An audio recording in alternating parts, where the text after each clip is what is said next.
अस्सलाम वालेकुम guys, I hope आप लोग सब ठीक ठाक हो। अब यहाँ पे ये क्वेश्चन है कि ये जो बिल है जीनियस एक्ट जिसके ऊपर मैंने वीडियो बनाई है यूएसडीटी का बैड सीन उसमें कैसे हो सकता है अमेरिका के अंदर, जो कि एक्चुअली सबसे ज़्यादा वॉल्यूम है, सबसे ज़्यादा जो है कैपिटल अमेरिका का है क्रिप्टो के अंदर, कि वो सेनेट से पास नहीं हो। अब 14 तारीख से लेकर 17 तारीख तक यूएस के अंदर क्रिप्टो वीक है और उनकी जो काफ़ी बड़ी ऑर्गेनाइजेशंस हैं इंक्लूडिंग द फाइनेंशियल अथॉरिटी वो भी उसका हिस्सा होगी, एग्रीकल्चर जो इंडस्ट्री है उनकी वो भी उसका हिस्सा होगी, और डिफरेंट जो इंडस्ट्रीज़ के सेनेट्स के लोग हैं और डिफरेंट जो उसके लीडर्स हैं और जो लोग हैं जो पॉलिटिकल हैं वो उसका हिस्सा होंगे।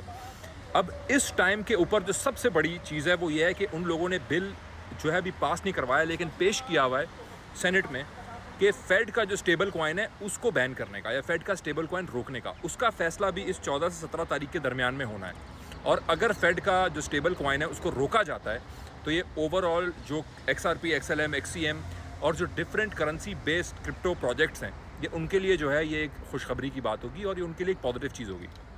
अब क्या फ़ेड का स्टेबल कॉइन रुकेगा ये तो हमें देखना पड़ेगा, वेट करना पड़ेगा और हमें पता चलेगा। मगर एक चीज़ हमारे सामने लाजमी है और वो ये है कि अब वो अथॉरिटीज़ बैठ के क्रिप्टो की बात कर रही हैं जो कभी भी इस तरफ देखना भी पसंद नहीं करती थी। अब वो बिग मनी और इंस्टीट्यूशंस और उनके इलेक्टेड या उनके सेलेक्टेड लोग बैठ के उसके ऊपर बात करेंगे एक पूरा हफ्ता यूएस के अंदर, कांग्रेस के जो कभी भी इस चीज़ के ऊपर बात करना पसंद नहीं करते थे, गवारा नहीं करते थे, इसको लीगल नहीं समझते थे, इसको सही नहीं समझते थे। और उसी टाइम मार्केट हमारी इतनी दबी हुई है और उसी हफ्ते के अराउंड हमारा रेट का फैसला है और उसी टाइम हमारा CPI PPI का भी है।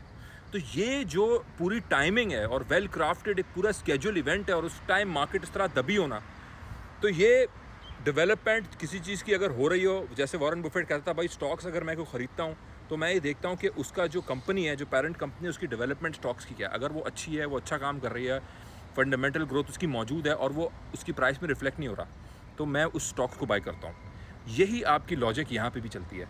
अब इस वक्त जो डेवलपमेंट है, जो अथॉरिटीज़ इस पर बात कर रही हैं, बैठ रही हैं और एक प्रोग्रेसिव पॉजिटिव डिसीजन के लिए बैठ रही हैं, उसको बैन करने के लिए, रोकने के लिए नहीं बैठ रही क्रिप्टो की। और फेड का चेयर पावेल जिसने बोला कि बैंक्स को मैं ग्रीन सिग्नल देता हूँ और मॉर्गेज के अंदर क्रिप्टो यूज़ हो सकता है, उस टाइम पे ऑल्ट कॉइन से एग्जिट लेना और उस टाइम पे ऑल्ट कॉइन्स को नेगेटिव की तरह देखना, ये वही माइंडसेट है, वही लोग हैं जो 2022 में बिटकॉइन के बारे में एग्जैक्टली ये बात कर रहे थे कि ये स्कैम है, ये गलत है, एक्सेप्ट नहीं होगा, अडॉप्ट नहीं होगा, इसका यूज़ केस नहीं है, इसके ऊपर काम कोई नहीं होता, इसको कौन ख़रीदेगा, ये स्पेकुलेटिव है, ये ज़ीरो जाएगा। एग्जैक्टली वो सारी बातें होती थी, एग्जैक्टली कॉपी पेस्ट वो सारी बातें इस वक्त मेजर ऑल्ट्स के बारे में हो रही हैं। उस वक्त बिटकॉइन का जो लाइटनिंग नेटवर्क था वो ग्रोथ कर रहा था। इस वक्त ऑल्ट्स के जो डेवलपमेंट है प्रोजेक्ट्स की, चाहे वो माइक्रोसॉफ्ट, अमेजॉन, गूगल के साथ पार्टनर करना हो, अथॉरिटीज़ के साथ, यूएस की पार्टनर करना हो, लिबर्टी फाइनेंस के साथ करना हो, ब्लैक रॉक के साथ करना हो, उनकी ETFs फाइलिंग हो और एग्जैक्ट सेंटिमेंट उलट है। वही सेंटिमेंट जो बिटकॉइन के आज कॉपी पेस्ट हमारे उन मेजर ऑल्ट्स के ऊपर है। उस टाइम पे बिटकॉइन को ख़रीदना, रखना, इंतज़ार करना पड़ा, 1.5 साल इंतज़ार करना पड़ा, एक बहुत अच्छी बात थी।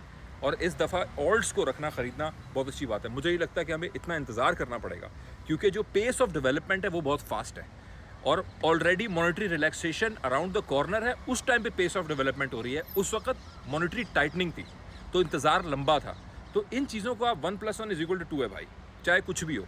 अब वो 1+1 2 के लिए हमें 2 हफ्ता वेट करना पड़े, 2 महीना वेट करना पड़े, लेकिन at the end of the day एक आपको डेवलपमेंट नज़र आ रही है, तो उसको हम लोगों को डाउट नहीं करना चाहिए। जो फैक्चुअल बेस्ड चीज़ें हैं वो देखनी चाहिए। भाई सेंटिमेंट्स तो हमारे बेरिश हमेशा करेंगे ये लोग और हमारे बेरिश चाहेंगे हों एक बड़े रन से पहले। तो ये मेरा इसके ऊपर है। डेफिनेटली जितने मुझे मजीद इन्फॉर्मेशन इस जीनियस एक्ट के बारे में पता चलेगी मैं आप लोगों से शेयर करूँगा। लेकिन एक बहुत ही पॉजिटिव चीज़ है और जो बाइडन एडमिनिस्ट्रेशन ने नेगेटिव जो रेगुलेटरी फ्रेमवर्क की चीज़ें की थी अराउंड क्रिप्टो, ये जीनियस एक्ट उन सबको चैलेंज कर रहा है। और प्रो क्रिप्टो एडमिनिस्ट्रेशन इस वक्त है ट्रंप की, जिस वक्त ये चीज़ हो रही है। थैंक यू सो मच, जज़ाकल्लाह।